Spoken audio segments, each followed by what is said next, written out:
On this episode of Destination Dare, a look at the new E911 and Emergency Operations Center.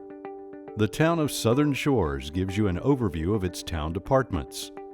The town of Nags Head reminds us about hurricane preparedness. The town of Duck looks at stormwater improvements. And the town of Manteo takes a look at the new water billing system.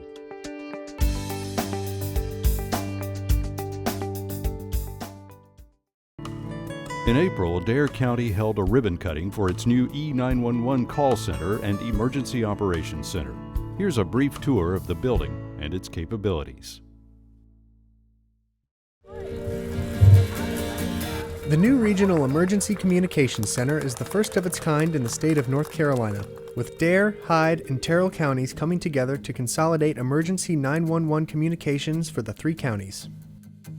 For the longest time, Dare County has needed a new E911 center.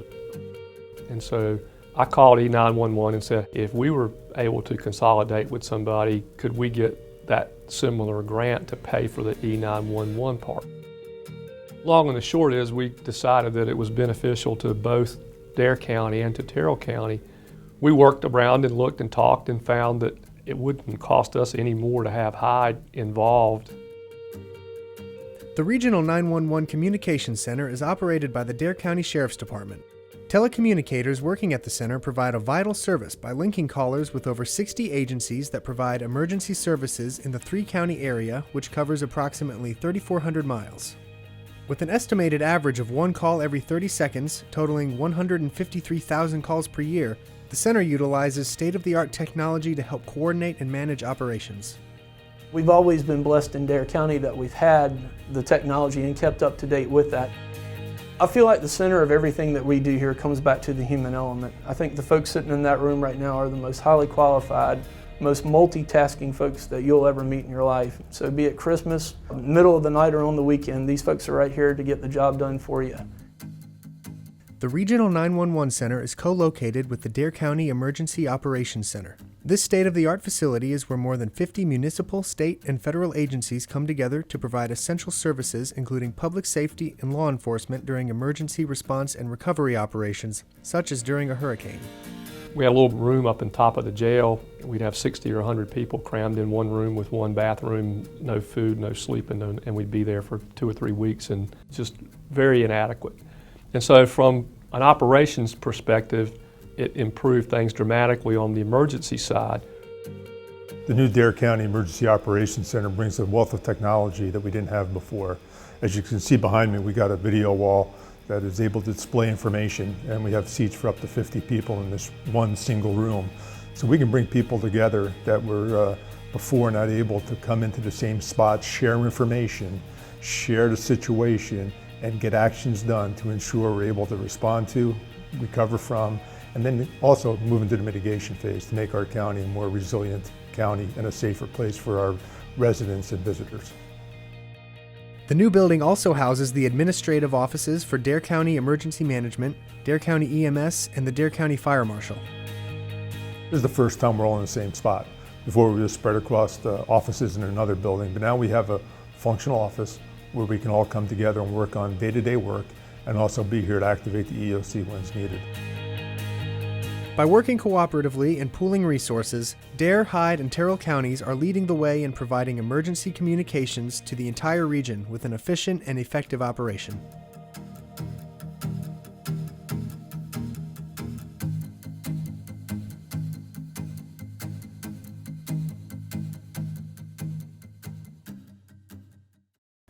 The town of Manteo is introducing residents to a new water billing system that will make paying your bill more convenient. The town of Manteo is always looking for ways to make our services more convenient to our customers. As opposed to the postcard-style bills that we've been sending out for many years, we're now going to be going to a letter-styled bill mailed in an envelope. So please don't disregard your new bill when you receive it. This is very important because we will no longer be offering second notices, pink notices, final notices, or other cutoff notices. The one bill that you get will be your final notice. But don't worry, because you'll have more options to get your notices, including electronic billing. You can make online payments at townofmanteo.com/billing for credit card and check payments. You can also pay with your bank account and set that up for recurring payments. Or you can pay by phone for credit card or check payments. You can make payments by check or cash, in person, at the Town Hall from 8:30 to 5 Monday through Friday. After hours, you can use our drop box on the side of the Town Hall for check payments only. You can make payments by mail. If payment is not received within 30 days after the billing date, that account will be cut off and will incur a $50 fee that must be paid in full before the service can be restored. We have a large number of customers who had previously been calling in check by phone at the Town Hall. This system will be getting phased out. You will need to call 1-866-245-5285. You will need to have your account number ready in addition to your credit card or bank account information, depending on how you want to pay. Please keep in mind that it also takes 24 hours to process payments made by phone. To pay your bill online, you'll need your account number, which can be found on your bill, and either a credit card or your bank account information. To get started, go to townofmanteo.com/billing. From the Town of Manteo website, you will find several links. One will be for your complete billing information through SouthData, and the other link will be for your bill payments at billpay.com. This is the bill payment system you will want to use. Let's start there. First, click Make a One-Time Payment. Second, you will need to enter your full water account number. Third, you will see the one-time payment screen. You can enter a payment with a MasterCard, Visa, or with your bank account information. Simply click your payment type, your payment information, the dollar amount of your payment, and your email confirmation address. Fourth, review your payment details. Please note the $3.75 convenience fee. Once you've read and accepted the terms and conditions of the payment, you can authorize the payment. Please note that it will take approximately 24 hours to process any payments that are made online. To make a recurring payment, you will need to go through the same process. However, please keep in mind that recurring payments can only be made with banking information and not with a credit card. Convenience fee for this service is $2.50 per payment. We hope the new payment system is easy, intuitive, and convenient for all of our customers.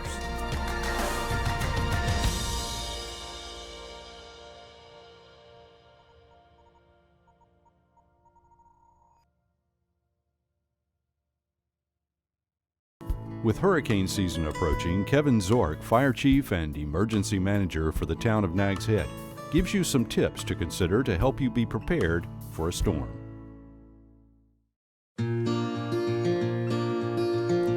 Hello everyone, my name is Kevin Zork and I'm the Fire Chief and Emergency Manager in the Town of Nags Head.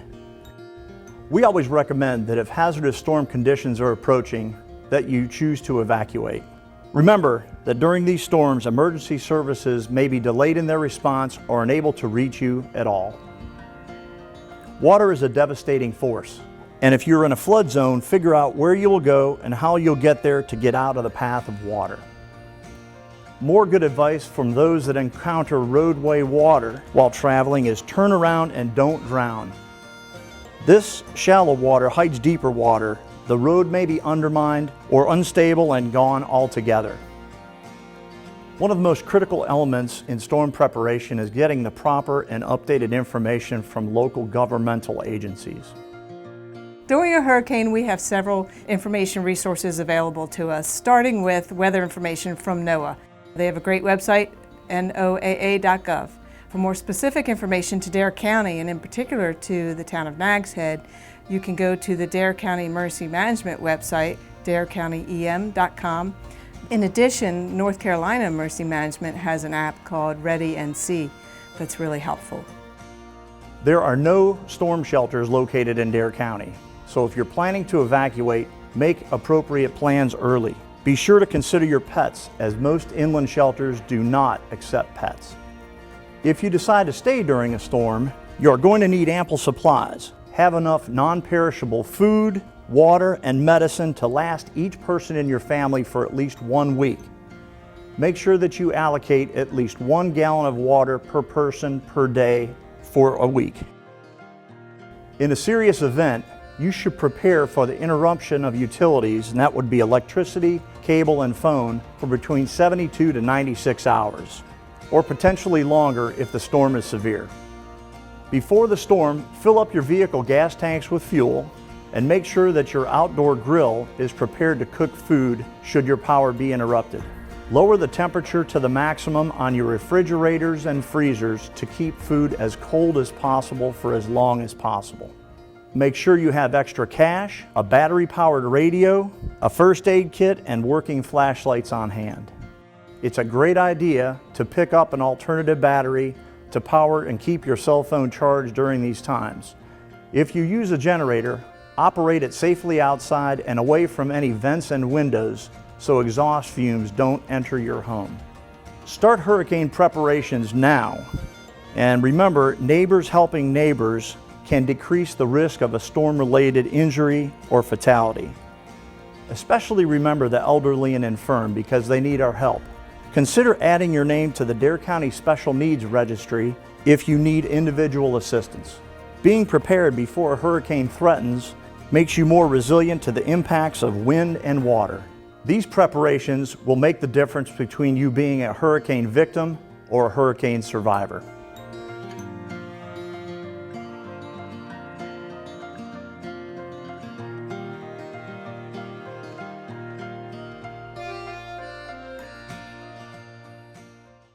Peter Rasco, Town Manager for the Town of Southern Shores, introduces you to the helpful staff of the town and its departments. My name is Peter Rasco. I'm the Town Manager of the Town of Southern Shores. We'd like to give you a tour today of the town's facilities, staff, and services. In conducting the operations of the town staff provides services to our residents and property owners that are directed by the policies adopted by the Town Council or are mandated by state law for incorporated municipalities. Your town staff members carry out those policies adopted by the Council while administering town functions every day. I'd like to first introduce our Town Hall Administrative Specialist, Cynthia Mills.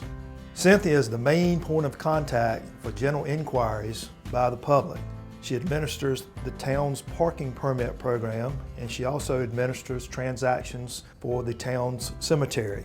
Cynthia creates work orders for Public Works Department based on citizen inquiries. She also performs administrative duties for all of the administrative staff and the finance staff, as well as the planning and inspections department.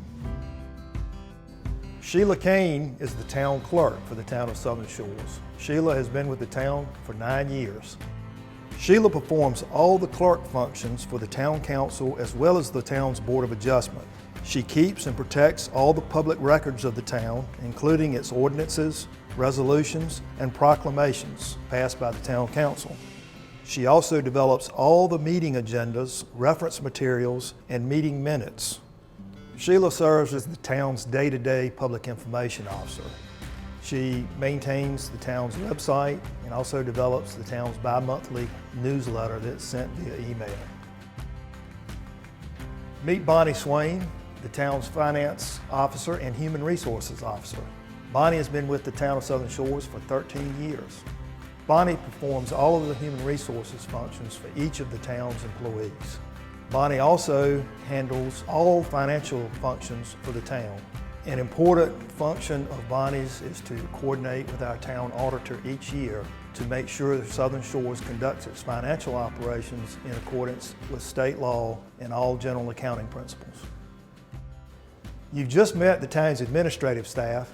Now let's go meet each of the town's department heads who conduct the day-to-day operations that provide services to our property owners and residents. My name is Wes Haskett, and I serve as the department head of the Planning and Code Enforcement Department as the town planner and code enforcement officer. The town's character is important to its citizens and visitors, and the functions of this department are important in maintaining the town's character. The primary goal of our department is to provide citizens with timely and efficient permit issuance, as well as administration and enforcement of the town code. My primary responsibilities include overseeing the department's staff, budget, and day-to-day operations, providing support and analyses to the Town Council, the Town Planning Board, and the Town Historic Landmarks Commission, assisting citizens with town code, subdivision ordinance, and zoning ordinance inquiries, reviewing site plans and issuing permits for commercial and residential development, administration of the town land use plan, and finally, investigating and enforcing town code violations. For questions and concerns, feel free to contact our department at 252-261-2394. My name is Dabney Shelton. I'm the Town Permit Officer for the Planning and Code Enforcement Department. I review permit applications submitted for building, zoning, CAMA, and floodplain development requirements, and verify completeness and compliance with the permit information. I assist with some of code enforcement field operations for zoning and town code violations.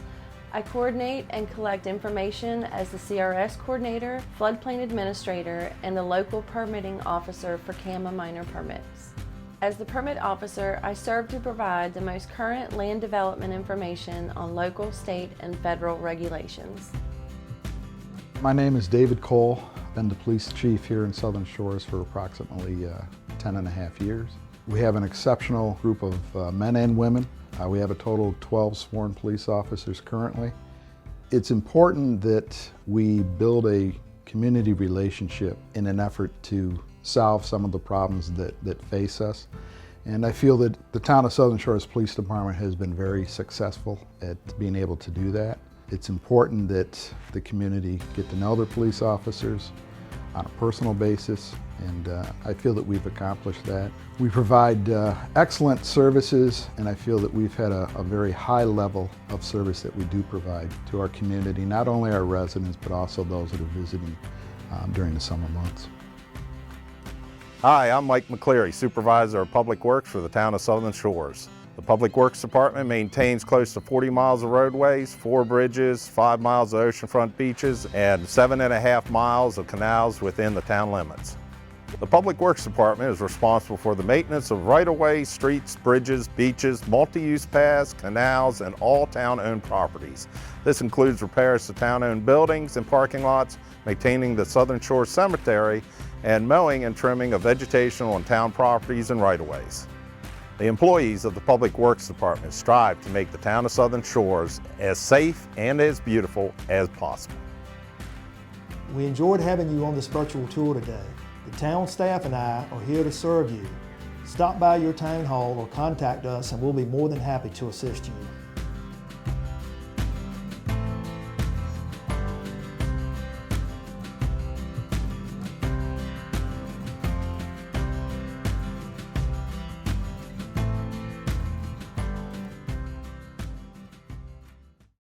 The Town of Duck has been working to improve some of the stormwater runoff problems it's had in recent rain events. Here's a look at the progress they are making.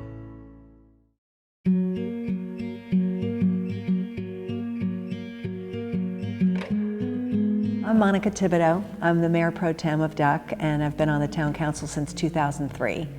We have had a lot of issues over the years, but one of the areas that really impacts most people are the roads. And we found that there was a lot of times when we had a heavy rainstorm, it would just shut the whole road down. We're not completely in charge of the roads because they are state roads, so DOT is actually who's in charge. But as a town council, we knew that we needed to step up and try to be part of the solution. The most acute problem was the Tuckahoe stormwater, and we saw the problem, got some surveying done, recognized it was going to be a really expensive project, and so we were able to get special DOT funding and also legislative funding. That was a really successful project. It took a year of planning, at least a year of planning, and then a year to execute. The Town Council has been able to identify over the years, it's pretty easy to do because it's huge puddles, and identify particular projects that we were going to want to work on. So we've been able to set aside money each year to address these, either through engineering, working with DOT, coming up with some shovel-ready projects that we could execute because it's affecting road traffic, but also just public safety in terms of people being able to walk through on the sidewalks. So we've been able to address this in Sanderling. That's the project that's going on right now. We've also seen it in front of the waterfront shops in town where there's quite a bit of puddling, and we've had to do some drainage areas there and work that through. So we've been really proud of what we've been able to do as a council to set the money aside, be proactive, and have these plans, and it's been a really great thing. One of the town's main focuses is on safety issues on the duck trail. If we have standing water on the duck trail, what typically happens is people will avoid that water and they will go out onto the road. So that kind of safety issue is something that we're always looking for and trying to fix before we have any major issues or before we have any accidents as a result of it. The Town of Duck's current stormwater project is located on the northern half of town between Flight Drive and Oystercatcher Lane. And we'll be installing some underground stormwater improvements, the first step of which was removal of the existing asphalt bike path, and then RPC, the selected contractor, dug underground to install some underground stormwater facilities there. It include some gravel as well as what's called a sock drain where the water will infiltrate in, and from there will either infiltrate out into the ground or run further up into an outfall at a pond near the Sanderling neighborhood. Once this project is complete, the town will have finished off most of its identified stormwater management projects along Highway 12 and Duck Trail. So once we've completed those safety projects, we're then going to shift gears and look at stormwater management in a different way. As identified recently during Hurricane Matthew, there are many other areas in town that are subject to flooding on a sporadic basis, and we're working with NOAA and the North Carolina Division of Coastal Management on a resiliency plan that will identify some of these issues and areas within the town, as well as identify solutions that the town can take advantage of in the future to work with the stormwater problems in those areas of the town as well.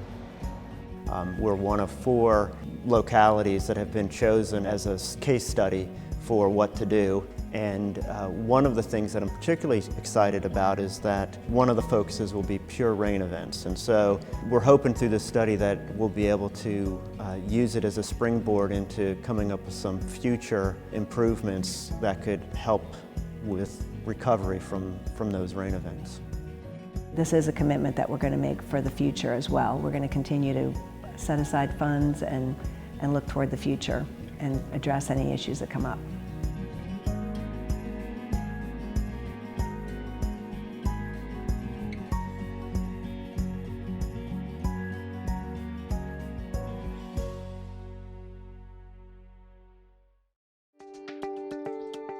That's all the time we have for this episode of Destination Dare.